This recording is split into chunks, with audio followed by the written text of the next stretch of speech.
T20 world cup 2025 के लिए पाकिस्तान और इंडिया के मैच का इंतजार सबको है। कल 15 फरवरी 2026 को ये मैच होने वाला है श्रीलंका के प्रेमदासा स्टेडियम में। अब इस मैच से पहले जो वेदर फोरकास्ट है वो आपको मैं बता देता हूँ। कल चांसेस हैं श्रीलंका में बारिश के, लेकिन शाम को ये चांसेस थोड़े कम हो जाते हैं। दिन के टाइम तकरीबन 94% चांसेस है प्रेसिपिटेशन की, लेकिन इवनिंग में जैसे ही आप दाखिल होंगे तो तकरीबन 13% रह जाएंगे। इसीलिए जो चांसेस ऑफ रेन है वो थोड़ा कम है इवनिंग के टाइम, लेकिन ये है कि क्लाउड कवर ज़रूर रहेगा।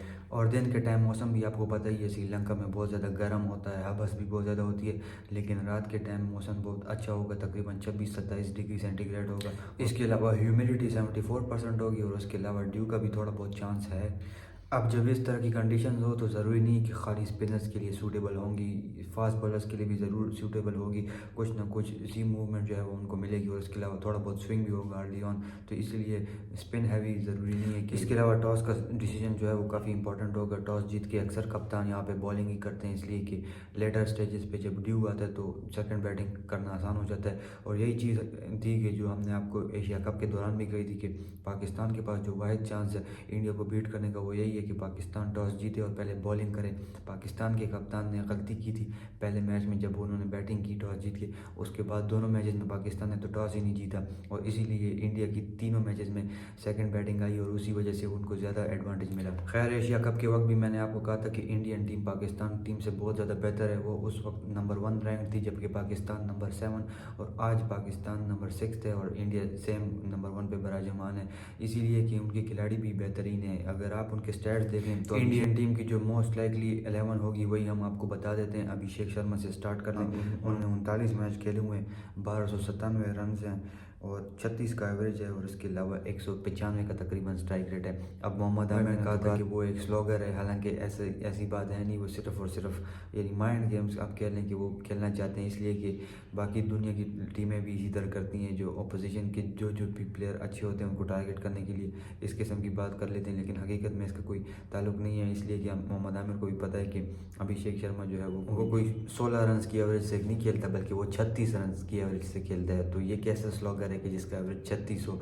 चलें उसके बाद आप ईशान किशन पे आ जाएँ। 38 मैच खेल चुके हैं, तकरीबन 1092 रन हैं, 29.5 की एवरेज है और उसके अलावा जो स्ट्राइक रेट है वो 141 का है। अब इसके बाद आप आ जाएँ तिलक वर्मा के ऊपर। 42 मैचेस खेल चुके हैं, 1233 रन हैं, 47 की एवरेज है और इसके अलावा जो स्ट्राइक रेट है वो 143 का है। इसके अलावा सूर्य कुमार यादव की तरफ आ जाएँ। 106 मैच खेल चुके हैं, 3126 रन हैं, उसके अलावा जो एवरेज है वो 37 है और उसके अलावा जो स्ट्राइक रेट है वो बहुत ज़्यादा इंप्रेसिव है, 165 का है तकरीबन। तो ये सूर्य कुमार यादव के स्टैट्स थे। इसके अलावा हार्दिक पांड्या की तरफ आ जाएँ। 131 मैच खेल चुके हैं, उनका एवरेज जो है वो 28.3 है और उसके अलावा जो उनका स्ट्राइक रेट है वो बड़ा कमाल का है, 145 का स्ट्राइक रेट है। इसके अलावा रिंकू सिंह की तरफ आ जाएँ। 42 मैच खेल चुके हैं, इसके अलावा उनका जो एवरेज है वो 40 का है और उनका जो स्ट्राइक रेट है वो 155 का है। अब रिंकू सिंह का भी आपको पता है वो नंबर 6 पे आता है और उसका जो एवरेज है वो आप खुद देख लें, 40 का एवरेज है उसका। इसके अलावा नीचे आ जाए, शिवम दुबे वो भी इनके ऑलराउंडर हैं, तो उनको वो भी मेनली बैटिंग करते हैं, तो उनकी बैटिंग ज़रा देख लें। तकरीबन 57 मैचेस खेल चुके हैं, उसके अलावा 27 का एवरेज है और 150 का तकरीबन स्ट्राइक रेट है। तो स्ट्राइक रेट और एवरेज के मामले में इनमें से कोई एक भी ऐसा नहीं लगता कि जो स्लॉगर हो। अच्छा, उसके बाद अक्षर पटेल नंबर 8 पे बैटिंग करने के लिए आते हैं, तो उनका जो मैचेस हैं वो देख लें। 89 मैचेस खेल चुके हैं, इसके अलावा जो उनका एवरेज है वो काफ़ी थोड़ी कमज़ोर है, तकरीबन 19 से कम की एवरेज है, लेकिन जो स्ट्राइक रेट है वो कमाल का है, यानी 134 का स्ट्राइक रेट है। अब ये वो खिलाड़ी है जो नंबर 8 पे बैटिंग करने के लिए आता है अक्सर, तो इसलिए उसका जो स्ट्राइक रेट है वो उस हिसाब से बहुत ज़्यादा इंप्रेसिव है। ये यानी एक एज अ फ्लोटर भी खेलता है, तो कभी ये नंबर 4 पे भी आ जाता है, लेकिन फिर भी अगर 8वें नंबर पे भी ये खेले तो तब भी इसके जो स्टैट्स हैं कमाल के हैं। उसके बाद तो इंडियन टीम के 3 बॉलर्स ही होंगे, वरुण चक्रवर्ती, कुलदीप यादव और जसप्रीत बुमराह, तो उनके ज़्यादा कोई बैटिंग के स्टैट्स कोई ख़ास नहीं है, तो इसीलिए नंबर 8 तक जो खिलाड़ी हैं वो काफ़ी इंप्रेसिव हैं, उनके स्टैट्स मैंने आपको बता दिए। अब पाकिस्तान टीम की तरफ आ जाएँ। पाकिस्तान टीम में साहिबजादा फरहान 41 मैच खेल चुके हैं, 1042 रन किए हैं, 26 की एवरेज है और 132 का स्ट्राइक रेट है। अब साहिबजादा फरहान से मैं बहुत ज़्यादा इंप्रेस हूँ इसलिए कि वो डोमेस्टिक में लगातार खेल रहे हैं। उसके इंटरनेशनल के स्टैट्स उतने अच्छे नहीं हैं जितना वो कि जिस कैलिबर का वो प्लेयर है। उसको स्ट्राइक रेट के ऊपर भी ध्यान देना पड़ेगा। छक्के तो लगाता है लेकिन उसके साथ साथ डॉट बॉलें बहुत ज़्यादा यानी खेलते हैं। तकरीबन 47% वो गेंदें डॉट करते हैं, तो इसलिए उसको काम करना पड़ेगा इसके ऊपर।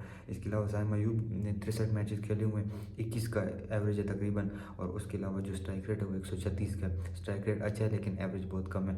खैर उसके बाद सलमान आगा को देख लें, 47 मैच खेल चुके हैं। इसके बाद 24 का एवरेज है और 123 का तकरीबन स्ट्राइक रेट है। उसके अलावा किंग बाबर आजम की तरफ आ जाएँ, 141 मैच खेल चुके हैं, 4566 रन किए हैं, तकरीबन 40 की एवरेज है। एवरेज बहुत ज़बरदस्त है। और उसके अलावा स्ट्राइक रेट जो है वो भी काफ़ी अच्छी है, लेकिन पिछले 1.5-2 सालों से स्ट्राइक रेट उनकी बहुत ख़राब हो गई है। कैरियर स्ट्राइक रेट जो है वो उनकी थोड़ी 128 है, लेकिन जो पिछले 2 सालों से स्ट्राइक रेट है वो तकरीबन 115 की है। तो इसलिए बाबर आजम की परफॉर्मेंस जो है वो भी अच्छी नहीं है।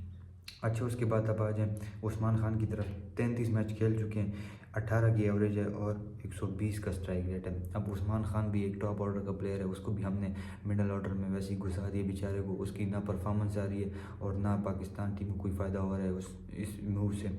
उसके बाद आप शादाब खान की तरफ आ जाएँ, 119 मैच खेल चुका है, तकरीबन 19 की एवरेज है और उसके अलावा 143 का स्ट्राइक रेट है। अब शादाब खान का स्ट्राइक रेट अच्छा है लेकिन इसका भी एवरेज बहुत कम है। आजकल नंबर 6 पे खेल रहे हैं और आपको मैंने रिंकू सिंह का बता दिया, वो भी नंबर 6 पे खेल रहे हैं, उसका 40 की एवरेज है और शादाब खान का 20 का भी नहीं है। खैर उसके बाद मोहम्मद नवाज़ की तरफ आ जाइए, ये पाकिस्तान का बहुत अच्छा ऑलराउंडर है। पाकिस्तान इसको अंडर यूटिलाइज़ कर रहा है, पाकिस्तान इसको सही तरीके से यूटिलाइज़ नहीं कर रहा है, इसलिए कि इसको कभी बॉलिंग नहीं देता, कभी इसको बैटिंग सही नंबर पे नहीं देता। तो मोहम्मद नवाज़ के स्टैट्स देख लें, 93 मैचेस खेल चुके हैं, तकरीबन 18.5 उनकी एवरेज है और उसके अलावा जो स्ट्राइक रेट है वो 134 का है। तो ये अक्षर पटेल के कंपेरेबल है, बिल्कुल है। और इसके अलावा फ़हीम अशरफ को देख लें, 82 मैचेस खेल चुके हैं, तकरीबन 13.5 की एवरेज है और 140 का स्ट्राइक रेट है। अब फ़हीम अशरफ भी बहुत ज़्यादा अंडर यूटिलाइज जाता है, बहुत अच्छा प्लेयर है लेकिन उसको ना ये लोग बॉलिंग देते हैं और ना उसको सही जो है नंबर पे बैटिंग देते हैं। सिर्फ और सिर्फ शादाब खान को जो है वो टीम में लाने के लिए इन्होंने सारा कम्बिनेशन, सारा बैलेंस ख़राब कर दिया पाकिस्तान टीम का। उसके बाद आप शाहीन को देख लें, ये नंबर 9 पे बैटिंग करने के लिए आएंगे। तो इनका 100 मैचेस हो चुके हैं, इसके अलावा 14.5 की एवरेज है तकरीबन और जो स्ट्राइक रेट है वो 126 का। अब पाकिस्तान यकीनन बैटिंग थोड़ी डीप करता है लेकिन फिर भी यानी इंडियन टीम का मुकाबला नहीं है बैटिंग में बिल्कुल भी, इसलिए कि इंडियन टीम में जो लोएस्ट स्ट्राइक रेट है वो अक्षर पटेल का है, वो भी तकरीबन 140 का है। अब इन सारे स्टैट्स के बेस पे, इन सारी एवरेजेस को देख के और स्ट्राइक रेट को भी देख के पाकिस्तान क्रिकेट टीम का जो स्कोर बनता है वो तकरीबन 145 से लेके 160 के दरमियान है अगर वो अच्छा खेलेंगे। जबकि इंडियन टीम का अगर यही स्कोर देखें तो वो तकरीबन 175 से लेके 195 तक स्कोर बना सकते हैं अगर वो अच्छा खेलें।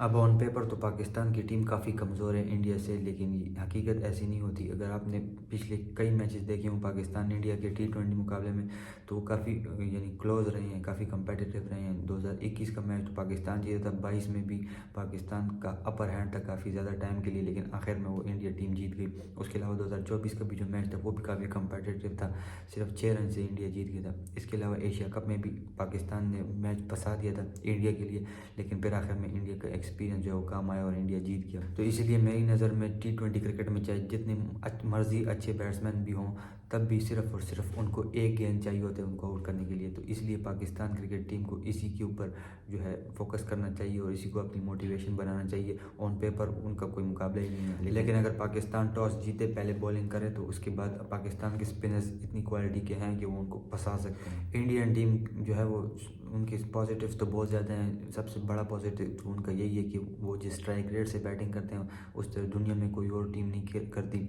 और उसके अलावा उनकी जो बैटिंग है वो भी काफ़ी डीप है। 8वें नंबर पे अक्षर पटेल आते हैं, तो इससे आप अंदाज़ा लगा सकते हैं कि उनकी बैटिंग काफ़ी अच्छी है। इसके अलावा जो उनका स्पिन बॉलिंग है वो भी बहुत ख़तरनाक है, यानी कुलदीप यादव, वरुण चक्रवर्ती और अक्षर पटेल, इन तीनों को पाकिस्तान के ख़िलाफ़ खेलना चाहिए। और उसको अगर आप देखेंगे तो उनका स्पिन अटैक बिल्कुल लीथल लगता है। इंडियन टीम की जो वाहिद कमज़ोरी मुझे नज़र आती है पाकिस्तान के ख़िलाफ़ वो ये है कि इंडियन टीम की जो बॉलिंग है, फास्ट बॉलिंग, वो कोई अच्छी नहीं लग रही। इसलिए कि शिवम दुबे का भी अगर आप इकॉनमी देख लें तो वो भी 7 से ऊपर है। इसके अलावा जसप्रीत बुमराह की भी पिछली 4 महीनों में इकॉनमी T20 में 8 से ऊपर है। और अगर आप हार्दिक पांड्या को भी देख लें तो वो भी तकरीबन 8.5 की इकॉनमी से पिछले 4-5 महीनों में T20 क्रिकेट खेल रहा है। तो यही चीज़ है पाकिस्तान के लिए जो एक्सप्लॉइट कर सकता है। उसके अलावा इंडियन टीम बहुत ज़्यादा मजबूत है। अगर दोनों टीमें अपने पोटेंशियल पे खेलें तो इंडियन टीम में बहुत ज़्यादा पोटेंशियल है। लेकिन हम सब ने देखा कि इंडियन टीम जब भी पाकिस्तान के ख़िलाफ़ आई है तो वो बाकी टीमों की निस्बत ज़रा अंडर परफॉर्म करते हैं पाकिस्तान के ख़िलाफ़ अपने स्टैंडर्ड के हिसाब से। तो यही वो वाहिद चांस है जो मैं पाकिस्तान क्रिकेट टीम को दे रहा हूँ इस मैच में।